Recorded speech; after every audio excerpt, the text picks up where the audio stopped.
Bueno, les damos un cordial saludo, una bienvenida para todos nuestros oyentes, para cada uno de los seguidores de nuestras redes sociales y, por supuesto, de esta su emisora, Busco en Ti Radio, donde estás, no es el final. Hoy es jueves, continuando con nuestra programación, contamos con la presencia de Eduardo Villegas en su segmento Para Vivir. Así es que, Eduardo, agradecido que estés con nosotros por tu tiempo. ¿Cómo estás? Hola Jorge, encantado de estar acá una vez más. Un gusto como siempre.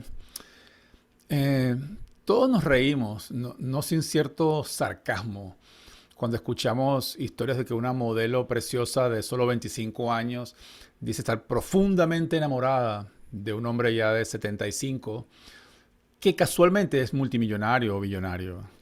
Asumimos, probablemente con certeza, que lo hace por puro interés y que tan solo está pretendiendo que lo ama. Ahora, la pregunta que yo me hago es, ¿pero nosotros no somos así nosotros también con Dios? Cuando oramos, cuando tú oras, le pides a Dios su voluntad, le pides su opinión en todo lo que vas a hacer, le pides su consejo, o también, o solamente le presentamos nuestra lista de deseos y le decimos algunas instrucciones que esperamos que él las apruebe y que las ejecute. ¿Buscamos a Dios por quien Él es o solamente por los beneficios que nos da? Al igual que la modelo con ese billonario. ¿Es Él para ti Dios o es una suerte de genio con una lámpara? Yo soy Eduardo Villegas y este es tu programa Para Vivir por tu emisora Busco en Ti y mi tema de hoy se titula Más que señales.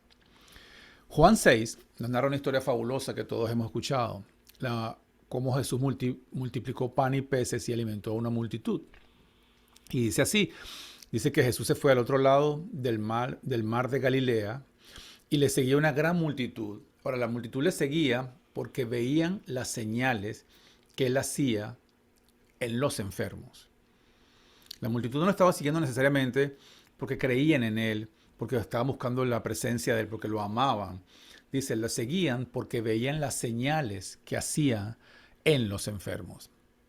Y el hecho de que alguien sea milagrosamente curado de una enfermedad, milagrosamente liberado de una atadura demoníaca, que sea milagrosamente prosperada de una escasez, no significa que la gente crea. Y eso es lamentable, porque somos incrédulos. La Biblia nos narra una historia de 10 leprosos que le clamaron a Jesús, Señor, sánanos, hijo de David, sánanos. Y él le dijo, vayan a donde el sacerdote. Y cuando iban en camino, todos fueron sanados. Pero solo uno de ellos regresó a darle gracias a Dios. Caminó los kilómetros que se habían pasado y fue a buscarlo. Dijo, tengo que darle gracias a este hombre, tiene que ser el Hijo de Dios. Y para colmo de incómodo para Jesús, este hombre era un samaritano. Los demás eran judíos. El único que era extranjero, que era gentil, era este hombre. Y él regresó. Y cuando regresó y reconoció la gloria de Dios, fue que aceptó a Cristo y fue salvo. Jesús le dijo, tu fe te ha sanado. Y le dice, tu fe te ha hecho salvo. Pero Jesús pregunta, ¿pero no fueron 10 los que sanamos? ¿Por qué solamente ha regresado uno? Básicamente, de un milagro o de un milagro que afectó a 10, de 10 milagros en uno, solamente uno, 10%, fue realmente salvo espiritualmente. Y eso es triste, ¿no? Porque, porque Dios hace maravillas en nosotros todos los días y tenemos un espíritu, una suerte de pensamiento de incredulidad, de que no queremos reconocerlo, queremos atribuirle las maravillas de Dios a otras cosas. Pero bueno, Jesús está en el monte la multitud lo seguía porque veían las señales que hacían los enfermos. Y él sube a la parte más alta y ve que hay una gran multitud. Y él decide probar a sus discípulos y le dice a Felipe, le dice, Felipe, ¿de dónde compraremos pan para que coman estos? ¿Dónde vamos a comprar pan para que coman estos? Y, y Felipe se enfoca en la respuesta que también le hubiera dado yo, pero logísticamente, ¿cuántos son? 1.000 tantos. Bueno, ¿cuánto cuesta el pan? Yo creo que sacó una calculadora y dijo, bueno, ni siquiera, ni siquiera 200 denarios, 200 días de salario mínimo, el sueldo de 200 días de trabajo alcanzarían para comprar esto. O sea, él se enfocó en la parte logística, en la parte de lo imposible. Más adelante, también Andrés, que vio la misma situación, el hermano de Pedro, dijo, bueno, aquí está un muchachito, ¿verdad? Consiguió una merienda de un niño acá que tiene 5 pancitos de cebada y 2 pececitos, ¿no? No sé qué tamaño eran esos pececillos. Dice, pero más ¿Qué es esto para tantos? O sea, Felipe se enfocó en la imposibilidad logística. Tenemos el dinero, pero no podemos comprarlo. Y Andrés dijo, bueno, es mucha gente y es muy poquita la cantidad. Esta cantidad no alcanza. La pregunta que nosotros hacemos generalmente a Dios cuando estamos bajo presión, bajo una dificultad, le preguntamos, Señor, ¿qué hago? ¿Cómo lo hago? Cuando le preguntaron a Felipe, él se puso a pensar, ¿cómo podríamos hacer esto? A ver, ¿dónde está la panadería más cercana? Y que hay que mandarle un texto con cuánta anticipación hay que llamarlo para hacer el pedido, para que me tengan miles y miles de panes. ¿Mm? Empezamos a ver cómo lo vamos a resolver. Cuando la pregunta correcta es, Señor, ¿qué vas a hacer tú? ¿Cómo lo vas a hacer? Esa hubiera sido una pregunta tremenda para dejarla registrada en la Biblia. Que Felipe le hubiera dicho, Señor, no tengo idea, pero sé que tú lo puedes hacer. El profeta Ezequiel, en una oportunidad, Dios le hace preguntas bien absurdas, o sea, sobrenaturales. Le dice, hay un montón de huesos secos y le dice, ¿vivirán estos huesos? La respuesta lógica es, no, Señor, tienen quizás cientos de años que murieron o decenas de años que están muertos, ahí están unos cuerpos, o sea, es imposible. Pero la respuesta del profeta siempre era, tú lo sabes, Señor. Y me encanta eso. Tú lo sabes. Tú puedes. Yo creo que tú puedes. ¿Cómo vivirán estos besos? Tú lo sabes. Creo que nosotros debemos aprender a hacer eso. Aprender con la fe de un niño. Si tú le dices a tu hijo que te vas allí, que vas a un niño pequeño, le dices que el fin de semana le vas a traer un caballo para que le vas a regalar un caballo en su cumpleaños o un pequeño elefante. El niño no se va a poner a pensar, oye, un momentito, pero espérate. ¿Cómo están en África y vivimos acá, en América? ¿Cómo podemos traerlo? ¿Dónde lo vas a conseguir? No, el niño va a decir, mi papá me dijo que me lo iba a traer. Y si alguien le pregunta, ¿pero cómo tu papá te va a traer elefante? Yo no sé, él lo sabe, eso no es mi problema. Yo creo que es importante que cambiemos nuestro lenguaje, porque Dios se mueve en el mundo de lo imposible. Nosotros a veces pensamos que cuando Dios hace un milagro en nuestras vidas, eh, Él se sale de su zona, digámoslo así, él hace una excepción, pasa por una incomodidad, hace un esfuerzo y nos hace un milagro. Pero el mundo de los milagros es donde Él vive. Él vive en el mundo de lo imposible. Él nos creó dentro del tiempo y dentro de un espacio, dentro de un mundo básicamente tridimensional, con intuición, con ciertas cosas, pero tenemos restricción de muchas cosas. Incluso nuestros oídos oyen cierto rango de sonidos, nuestros ojos ven ciertos rangos de colores, pero sabemos que hay animales que escuchan sonidos más altos y que hay vibraciones más graves que las que escuchamos en un piano, por ejemplo. Entonces hay un mundo mayor que nosotros percibimos. Ahí se mueve el Señor. Entonces Él tiene la capacidad perfecta. O sea, hacer un milagro no es algo fuera de su capacidad, es algo que está fuera de la nuestra, pero es su día a día, que tampoco es un día a día porque Él es eterno, es su presente constante, es donde Él señorea, donde Él está en el trono. Jesús le dice a Felipe y a Andrés, hagan recostar a la gente, que la gente se siente. Y hay mucha hierba en aquel lugar. Y el Señor decidió, vamos a hacer un día de camping aquí. Dice, y se recostaron como un número de 5,000 varones. En aquel tiempo contaban a los cabezas de familia. Lucas dice claramente 5,000 varones, aparte de sus mujeres y de los hijos. Entonces, si asumimos que las familias eran de 3 hijos, que generalmente eran de 4 en aquel tiempo, pero digamos que eran de 3 hijos, esposa e hijos, son 5 personas. Significa que estamos hablando de 25,000 personas. Aunque la verdad que si fueron 5,000 o 25,000 o 100,000, e igual el milagro que ya tú conoces es tremendo. Dice, y tomó Jesús aquellos panes y habiendo dado gracias, los repartió entre los discípulos. Y los discípulos entre los que estaban recostados. Este ha sido un milagro demasiado sobrenatural, ¿verdad? Porque no se multiplicó en las manos de Jesús, se multiplicó en las manos de los discípulos. Y los discípulos iban entregando y decían, pasen y pasen, porque si eran 25,000 personas y eran 12 discípulos, le tocó más de 2,000 personas por cada discípulo. Sabemos que no fue que cada discípulo le sirvió como si fuera un mesero a cada uno, sino que probablemente logísticamente le fueron pasando con las cestas, agarren o pasen la cesta, no sé cómo hicieron. El tema es que todos podían ver que donde no había comida, empezó a aparecer comida. Fue un milagro contundente, impresionante, ¿no? Los peces se multiplicaron delante de los ojos de ellos, o por lo menos seguían saliendo de donde no podrían salir. Yo recuerdo en el pico Naiguatá, en el punto más alto de la montaña El Ávila, al norte de Caracas, donde yo acostumbraba a ir cuando vivía en Venezuela, sobre todo cuando estaba más joven, porque es una subida bien grande. En el punto más alto hay una piedra, y en la piedra hay un pequeño hoyo y de ahí hay una gota de agua que cuando en ciertas épocas de lluvias se convierte en un pequeño hilo de agua y la gente pone ahí sus cantimploras, los excursionistas hacíamos eso, ponemos nuestra cantimplora, nos vamos a caminar y regresamos y está llena, porque hay unas gotas, pero es impresionante porque tú ves el agua salir de una roca y arriba no hay más nada, uno está acostumbrado a verla de un río, verla de un lago cuando viene una fuente, ver una corriente de agua, pero verlo de la nada es impresionante. Bueno, yo me imagino cómo habrá sido ver los panes salir de un pan, convertirse en otro pan y sale otro pan y de la cesta siguen saliendo panes y no cabrían en la cesta tantos panes y seguían saliendo. Fue un milagro que realmente revolucionó la mente, impactó a todos los que estaban allí. Igual con los peces. Y el primer mensaje que mejor dicho, otro mensaje que te quiero dar es que Dios no necesita mucho. Este niño tuvo esa generosidad. No sabemos si fue su papá que le dijo, ve y entrégalo, si fue como algunos bromean y dicen, no, que Pedro era muy violento, Pedro fue y se los quitó, la merienda. No sabemos si el niño vino y dijo, bueno, señor, yo no sé, yo tengo esto, o si Dios lo causó sencillamente. Pero el punto es que de una pequeña cantidad Dios puede hacer mucho. Nosotros tenemos una mentalidad natural y decimos, no, no, pero ¿cómo yo con esta cantidad de recursos voy a invertir en este negocio? ¿Cómo yo, esta persona enferma, mira cómo está con este reporte médico, cómo puede ser sanada? Oye, si mi matrimonio ha llegado a este nivel de agresión ya y de ofensa, ¿cómo nos vamos a restaurar?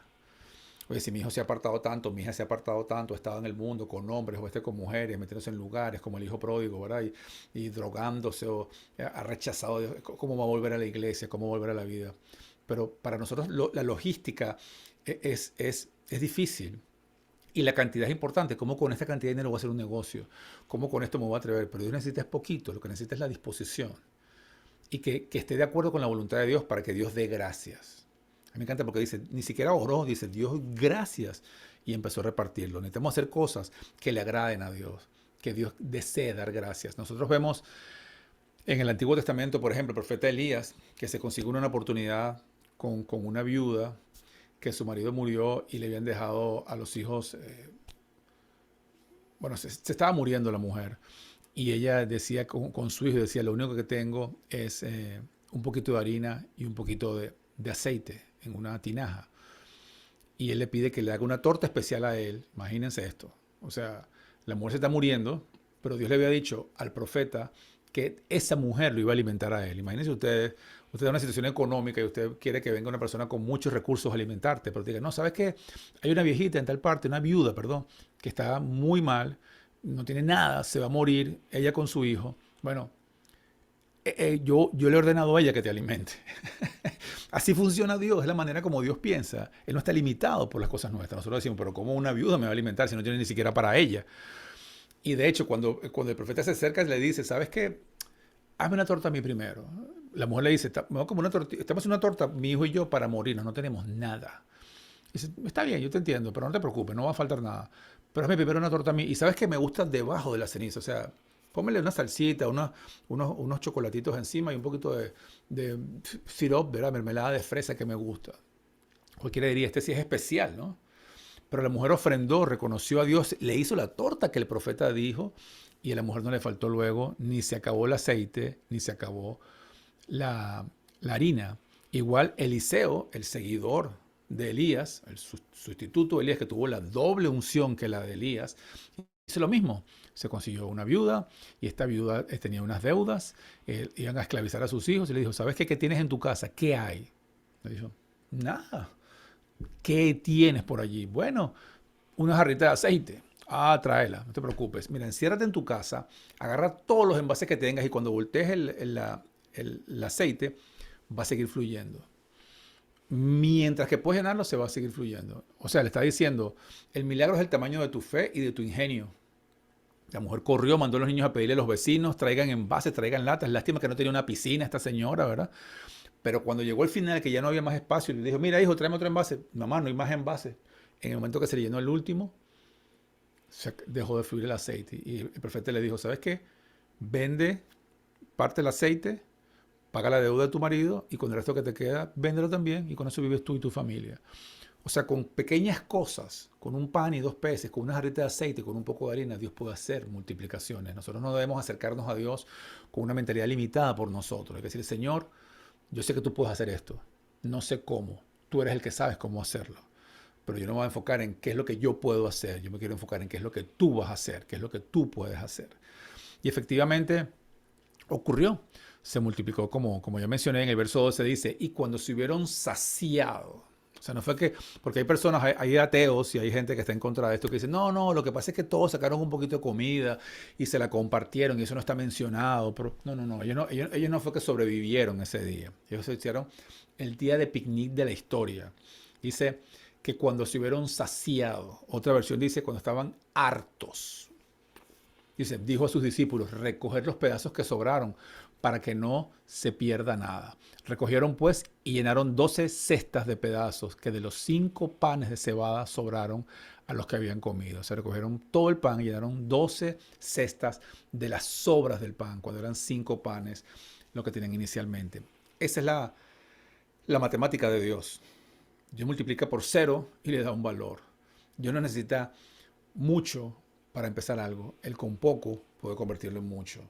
Tú a lo mejor tienes poca educación, a lo mejor tienes un sueño que tú consideras pequeño, a lo mejor tienes tu labor parece que fuera algo simple, que a los ojos del mundo no es relevante, pero si tú confías en Dios, si tú lo pones en las manos de Dios, Él puede hacerlo crecer, Él puede multiplicarlo, sobre todo si lo usas en provisión para lo que Dios quiere. Pero miren, volvemos al tema inicial, por eso el tema se llama Más que señales. Dice en el verso 14, aquellos hombres entonces viendo la señal. La primera señal que lo seguía una multitud porque había visto las señales que hacía con los enfermos. Y ahora dice, viendo la señal que Jesús había hecho, ¿cuál fue la segunda señal? Primera, los enfermos. Segunda señal, aparte de las otras, los milagros que vio, ¿verdad? Pero la segunda señal en esta narrativa es, wow, multiplicó la comida. Entonces dijeron, este verdaderamente es el profeta que habría de venir al mundo. Cuando levantó algún muerto no pensaron en eso. Cuando hizo milagros no, pero este es milagro que los tranquilizaba a ellos. ¡Wow! Si tenemos un rey, un líder que nos debe comer, que nos sane a los enfermos, y escuchamos por ahí que en Caná convirtió el agua en vino. Vamos a tener vinito, pancito, pescado y salud todos. ¡Qué maravilla! Entonces dice, el verso 15 dice, pero entendiendo Jesús, escuche bien, que iban a venir para apoderarse de él y hacerle rey, volvió a retirarse al monte él solo. O sea, Jesús fue a digerir, a buscar otra vez la presencia de Dios, porque esta gente lo que quiso fue apoderarse de él. Dijeron, este es el que necesitamos nosotros, este es el profeta, este que no se puede morir, ni va a resucitar, ni va a llevar nuestros pecados. A mí no me importa eso. Queremos una persona que nos dé tranquilidad. Queremos una persona que nos dé estabilidad. Vamos a tener todos comida, jardines, va a estar siempre el césped verde, tenemos unas fogatitas acá, pescadito frito, tenemos vinito, y estamos sanos. Y según están por ahí endemoniados, también lo va a librar. O sea, a veces tenemos esa aproximación a Dios que queremos apoderarnos de Él. ¿Has tratado alguna vez tú de apoderarte de Dios? De hacer que Dios gobierne en su poder, pero para lo que tú dices. Eres de los que dicen, si Dios existiera no podría pasar tal cosa, porque según tu opinión, eso no tiene sentido, no tiene coherencia con la grandeza de Dios que no entiendes. A veces también ¿has querido alguna vez doblar el brazo de Dios?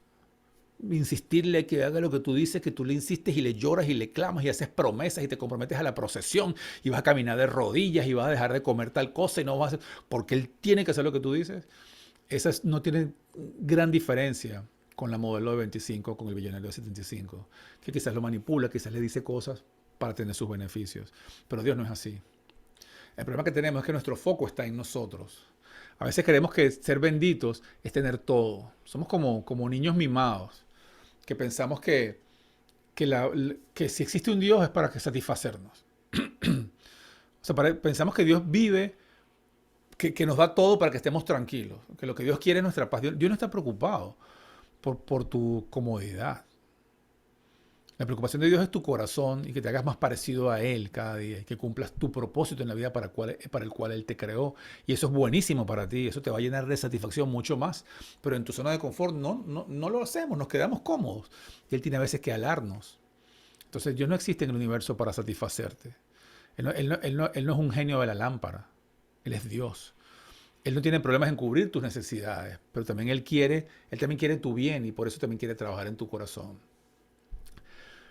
Yo todos los domingos predico en un grupo que se llama Para Vivir y tengo un compañero que predica también, nos turnamos, su nombre es Diego Y este domingo él hablaba de cómo nosotros queremos manipular a Dios o cómo vemos a Dios. Y él decía de la famosa costumbre que tenemos del catolicismo y que también viene no tan diferente en el mundo de la brujería, que es pedirle a un santo. Hay un santo que tiene como un don específico. Y yo estuve buscando y me consiguió un tal San Judas, San Expedito, así se llama, que es un santo que te digo que las cosas salgan más rápido. Tienes una documentación, un proceso, estás en tu proceso migratorio aquí en los Estados Unidos, entonces tú y le pones una limosna o le prendes una vela a San Expedito y él expedita tu proceso. O San Judas Tadeo que te busca un trabajo. Si tienes un problema romántico, buscas a San Benito de no sé dónde, ¿verdad? Y en el mundo espiritual oculto, en el mundo de las tinieblas, que al final es el mismo mundo todo esto, ¿verdad? Porque es idolatría.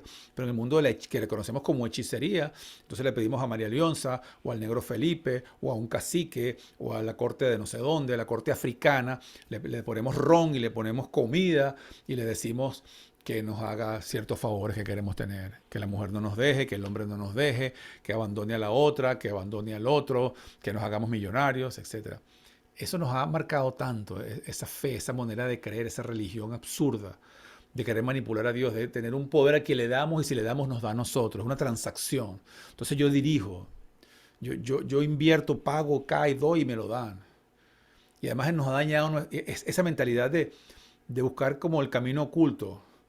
¿Verdad? Queremos, en vez de hablar con Jesús, que está lleno de gracia y misericordia, que pone por ti, no voy a hablar con la mamá, porque la mamá es la intercesora, porque Jesús se enoja conmigo, pero yo voy por el lado de la mamá, porque yo soy más astuto. Cuando Jesús dice, venid a mí, los que estáis cansados y agotados, yo soy el que estoy muriendo por ustedes, no es mi madre terrenal.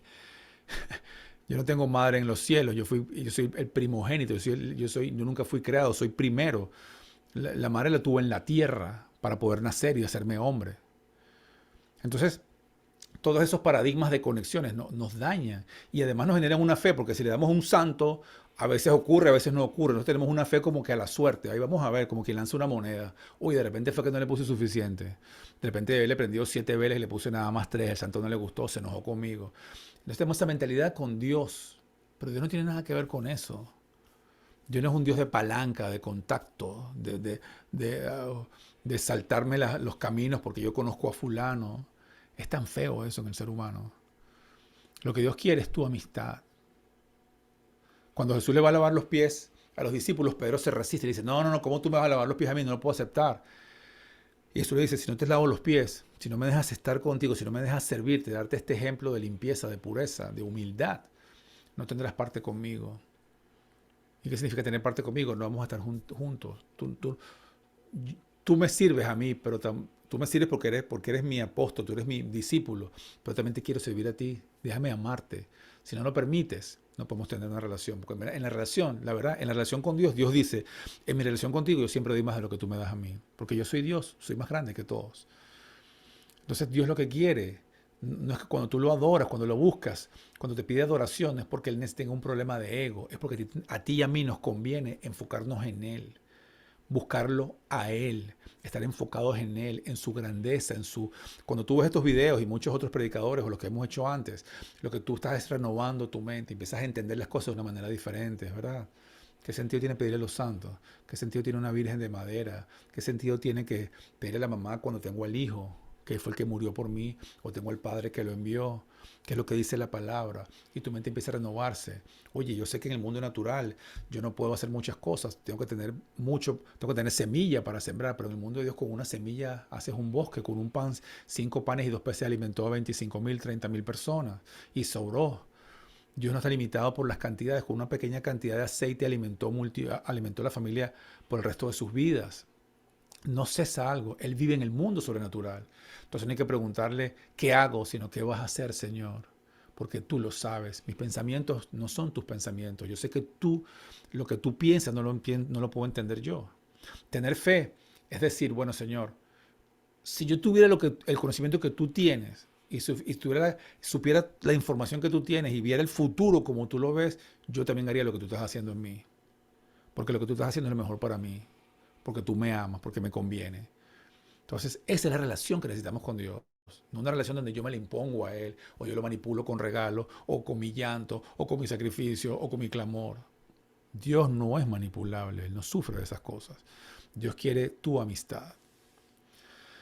Más adelante, Juan, en la misma historia, Respondió Jesús y le dijo, de cierto os digo que me buscáis, no porque habéis visto las señales, sino porque comisteis el pan y os saciasteis.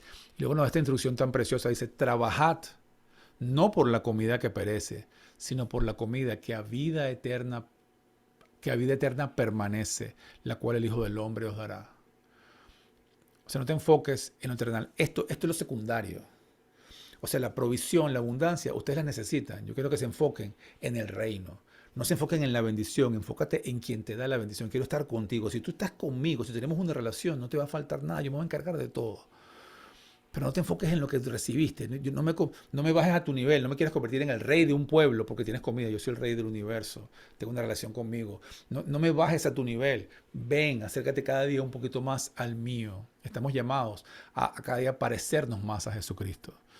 Y estos hombres le dijeron, creo que fue una pregunta genuina, o sea, honesta, le dijeron, ¿qué tenemos que hacer en el verso 28 para poner en práctica las obras de Dios? O sea, ¿qué hacemos para merecernos esto? Para ver cuáles son los 7 pasos, los rituales, los mandamientos para tener esto siempre. Tú eres nuestro rey, nosotros lo que tú digas. Y Jesús dice, esta es la obra de Dios, que creáis en el que Él ha enviado. Mira qué hermoso. Esta es la obra de Dios. No dice 2 puntos, pero casi que dijera 2 puntos. Aquí está la obra de Dios. ¿Quieren hacer la obra de Dios? Aquí está. Ajá, ¿qué hacemos? ¿Donarle todo a los pobres? ¿Morir por los demás? No, espérate. Antes que todo eso, la obra de Dios es una. Créeme a mí, porque todo pasa a través de mí. ¿Qué significa? Que creas, que confíes en mí, tengamos una amistad. Jesús le dice, ustedes comieron el pan ese que los impactó. Yo soy el pan de vida, dice en el verso 35 más adelante. Yo soy el pan de vida. El que a mí viene nunca tendrá hambre. Y el que en mí cree no tendrá sed jamás. O sea, tengo un pan espiritual también. Deuteronomio 8:3 dice, no solamente de pan vivirá el hombre, sino de toda palabra que sale de la boca de Dios. Está diciendo, o sea, yo tengo un pan espiritual, tengo algo más grande para ustedes. No se enfoquen en lo natural, porque lo que yo tengo es mayor. Y de nuevo, lo que hacemos con las religiones es tratar de jalar a Dios a nuestro nivel, a ponerlo como queremos. Lo que nos invita a una relación con Dios es a conocerlo para cada día es entenderlo mejor y parecernos un poco más a Él y ensanchar nuestra mente, expandir nuestro entendimiento para ir avanzando. Dios quiere una relación con nosotros. Mateo 6:33 lo dice claramente, en pleno sermón del monte, dice, mas buscad primeramente el reino de Dios y su justicia. Y todas estas cosas os serán añadidas. Estaba hablando del vestido, de la comida, del alimento, de las necesidades. ¿Sí? No se preocupen tanto, miren las aves del campo, miren las flores. ¿Verdad? Busca primeramente el reino. Cuando Jesús hizo aquel milagro para Pedro y el bote lanzaron la red nuevamente y 2 botes se estaban hundiendo para sacar la cantidad tan grande de peces. Eso no hizo que Pedro dijera, wow, ahora somos millonarios, ahora sí, sino dijo, no, sabes que dejaron todo y siguieron a Jesús. O sea, se dieron cuenta que lo que han soñado siempre, lo que han deseado siempre, lo material, la riqueza, la bendición, es secundario comparado con lo que Dios tiene. Por eso dice, no trabajas por lo que perece, trabaja por lo que a vida eterna permanece. O sea, tú estás afanado por algo y te enfocas todo el tiempo en eso. Enfócate en mi reino, y eso es la sobra, la consecuencia de lo que tú vas a tener. Te estoy ofreciendo algo mucho más grande que lo que tú estás viendo. Busca primeramente el reino de Dios y su justicia, no el reino mío, no el reino de Eduardo, no el reino tuyo, el reino de Dios.